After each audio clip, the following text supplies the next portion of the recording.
Na vale ni lotu levu ndua mbeka na iwase ni buraburango e atara e nandua na milioni wakadada na dola ni viti karao ni raduruma indua na undolu tolu na nrau na iwava koso na yarda ni vale ni lotu na iwala singa chapel e ratara na bulioti mai ratu kanda bulevu e na loma ni tinika lima na embaki mai na tinika diwa sanga vulu kaono kina rua na undolu katini.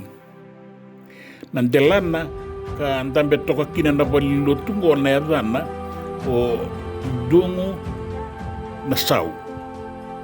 Dungu da na sau. Na kumbu ni valilo tukilongi ngarayan ki na wasa doni o walau. Kaya na tulo may biti.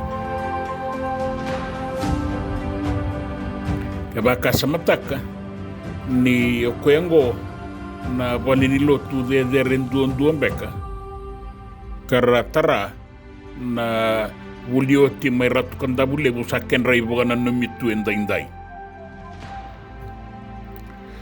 na sasangongo senga ni rawa wale ngakina na valini lotu ye kauti rabatamai na lewe ni wulioti en vea saiviti kena vea saivura mera main dua bata katauri bakiti ko ngakina na imbole ni kornivuli dan doi mati ngai na nonda udu ni batu e kana petereni ni sogosongo ni nonda sogosongo gasilebu bugadengu sayali itala manasa lasaro nya tikabu na sasangongo na songa na takala ini sole baki medo vani sanga iteteani na kena tukutuku kala kitara sarana vali lotu medo vani bogada bari bogabinak na loma ni tini bogada nemba ke usada buta tiko ya erna no maiso me ngarabi manta eso na zakazaka isaru isaulebu na vali ni lotu Ia ramani bukandonu ya na kenabo sama ni tarakina na ibola singa chapel sanduri tunikua.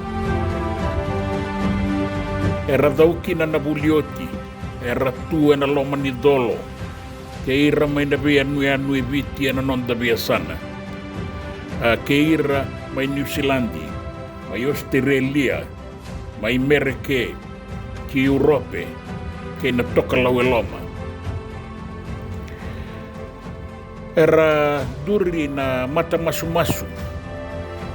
kara lolo kara masulaka kara taka na kumuni ya ungo membeleta na taka boy tamera era angarabo eliu anda ubi toki akitu na lotu mai ratu kandabule buki mamison dionia ningo anda ubi edo riboli na lotu en ratu dhakombao hall oleh kata na vale ni lali sanga itoki ki na vale ni kana na vale ni songo katara na tini kadiwa ono sanga bulu karua apa yang ngatangi talitunga me vale ni kana indua na kena be mama na lotu e bagai dur enai karua ni be mama ya na buli kilaka samba undua toka na ka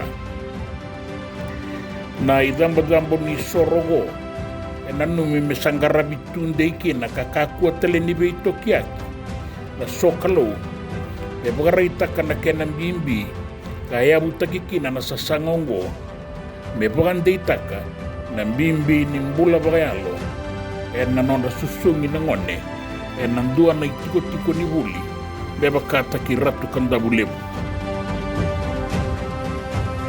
sangara bitiko na buli dini tobo ni zakazaka na buli dini be kabo bonua na zagazaga ni linga na buli zagazaka me bakan zagazaka boga mata isau carpentry and joinery na engineer kay na boga nga takingele kena ikuriani na meke serikali tala noa kena itukutuku makawa boga viti. Ia nangauna sa tarakina na iwola singa chapel sa toko na kina na mbula bagayalo me tiki ni non rambula boga buli na ngone. Na wali lotu go o na iwola singa e abulangin do kay kina o Josiah Borenge Mbaini Marama na Prime Minister. En dua kabulio ti talenga mai ratukan dabulebu. E alakin dolaba na ngasilebu bagadengu na italatala ame tungawe. E na ikarua sanga bulu kadiwa ni singa ni bula ome ruana undolu katini. E kaina presidendi ni bulioti e na mbaki wea o sakea siseru ni rato garaba na kena buli na pengarabi kena bei wakani e na singa ni songo na iwase o verata e na nona lewa na turanga na ratu e na ngaunoya sambale o ratu ifere mi rawoka e ndua ka bulioti e mai Londoni e Abduruani e na tini kadiwa ona sanga bulu kandua e kaya sake a siseru ni beibu ke bogalebu ni rasa tu e bunga na bulioti e na bei tambana baga matai kara tu telenga na bei tambana baga matani tu na kambani ke na bei bono ni zakazaka so era ngaraba na zakazaka baga ngonendau so era baga yang atakingele ke na bisinisi kasa rawa tiko kina ni kumuni na yau me baleta na bal ni lotungo era beli utakita letunga en bei bonu turanga eso karabule mai ratukan dabule so era daga baga matani tu karandua bata merasa musuka etau ya ruasanga bulu $6 dua na bulioti en bei saumi kete en bei saumi baga madorua menon radau sa musu saranga mai na bei bonu ni daga era tiko kina merawa ni bangole ibo katamba kindua na tar ni bali lotu baka kina o ira era taka tu en tambana eso me bakana mata iwalu na obisa kara tu en be sai burura en ai lesi ni taka sabagan dinan tagitiko ke na non randua bata e bunga en taka bagai tamera sangarabiti ko mai ratukan dabulebu o ira na turanga ke na marama dui mata tamata eran dui kai me toko ni kina na buli ni kawai tau kei en daindai kei na vengau na mai muri o atarongi sake asiseru na presidendi ni bulioti ka abeli utakitiko en na taravale ni lotu se sabaga na matakibei koratukan dabulebu sawa titau zoko na sasanga ningarabi buli e binakati kena bono merabango leki na nangone sa laki bagazabaringo e natara ni naibola singa chapel ni sayang bakin rau na koroni buli kanta baka na numati kongo e nui takatiko o sake asiseru ni nandeitiko na koroni buli e na bei baka rauta ki engarabitiko baka wasibi e na buli dini takataka e dondono me anraba na mata ni tu me tundeiti ko na makete ni takataka be era sarawata mai na non raibola ni takataka mai ratukan dabulebu keba ka e be sau na makete sana rawa ni bagatawa yang atakikina na non rabuli na non dangone na matanggal ni takataka era baga rauta kikina mai korni buli en dondono me sotavi ratiko na makete ni takataka irasangaraba mai na kenabuli sabakai be sau na rai ni matani tu na ngaunango baleta ni sango lebi talembe kana matanggal ni takataka e bale ni bola sabakai biu baga tiki na takataka kau katarai kanda wea tu na blue collar jobs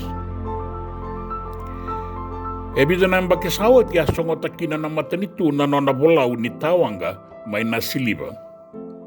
Kasa kautala iwiki na endo na ibure ni labo, na ibure ni au wakadaka, e na nonda vanua. Na matangali vanua ni rakadaka bakaongo, e rabagayanga takikina na buli mai ratukan dabulebu. E rabuli da saranga mai korni buli. Ya kebaka sa kautani tale, e nangaila ki bakadaka kiebei, se nangaila ki yanga kibei, da bei ka rasa bulida. Da sa reida tikongo na bei ka sa tarana vakavaka na nonda banua ibiti. Ni sa songo na bola uni tawanga.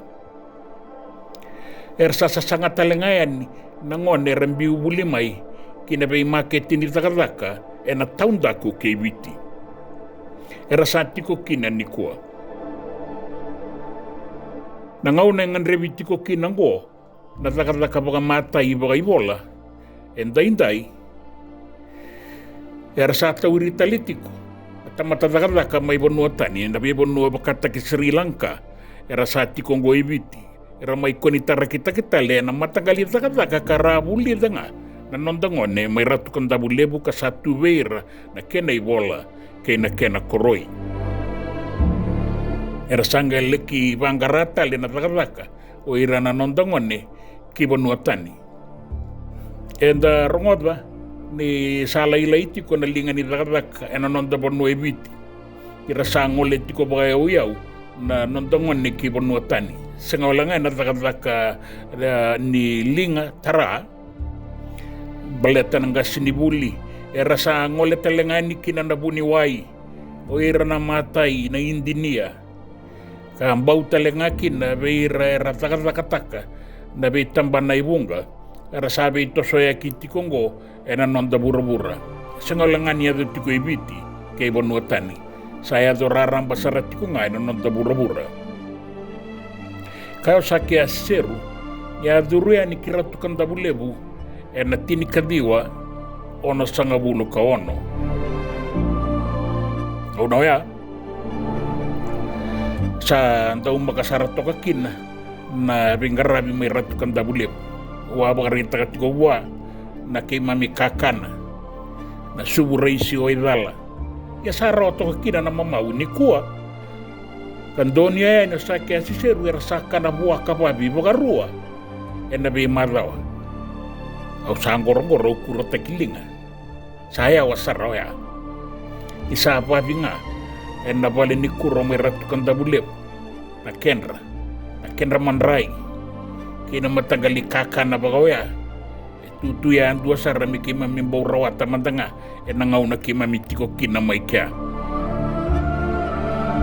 ya satu so nangauna atoso nangauna ka toso talenga na huli na leson ni raramba tauribaki o koe batanga kapag yung atakiti ko ibiti chokarabi na vika tapos sa mga babalangi kaya nataka taleso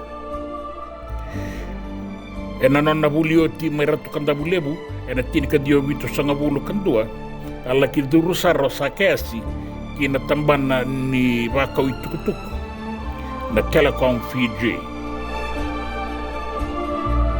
Sa nga ni biutamay na kornibuli, kalaki ngoletali kinando na punwa, sa laki baka rita kawalang akin na nanona ibol ni buli, karawata may ratukan dabulebu, erto sa tauri kwesar. Sa ikweti ko ya nanona ilako-lako baka kalay tiga buong imbolatangan ni, belaki sangakin na nanona diploma, agaile sumai ni o tietolu na embaki. Ni ato nga may elisutali me lakito bolea me rawatamay na no na bachelors in electronics na taga boga liba. Kalisutali may tagadak sa totolo sa rekya na tosadak na itutu boga tagadak. Me adoba na Chief Operations Officer.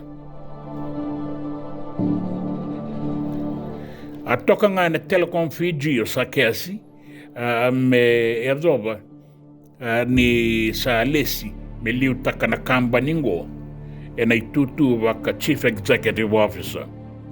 Lewe vidatale duruma na be matagali zaka bakaongo kareado sarra kina ibuga tangin dengan dedake.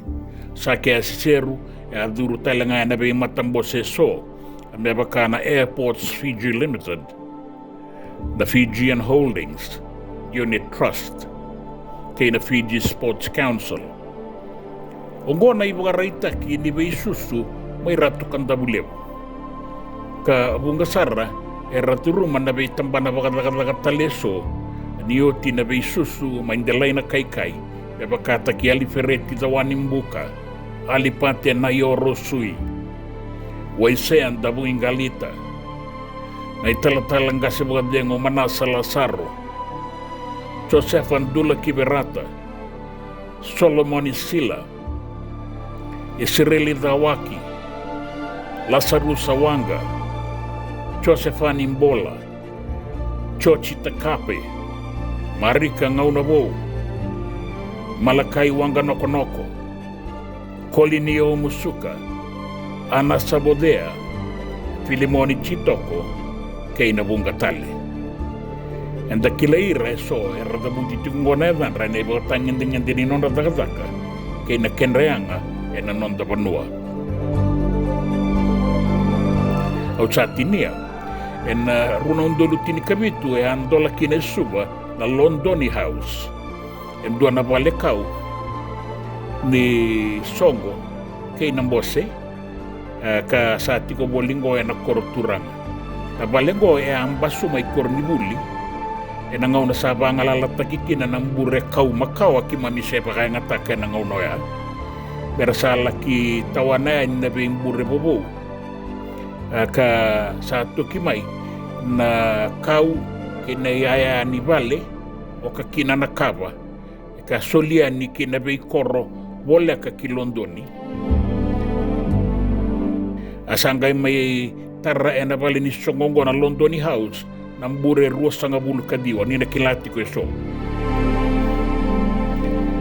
Kasama inon ray sota-sota ti kwenday-inday na bulioti e na non ray songo-songo kay na kinitubi naka na kau wata kay na gele kay na kaba sama itara kasanda meto kinaisuba en duan na bali ni Songo binakasara.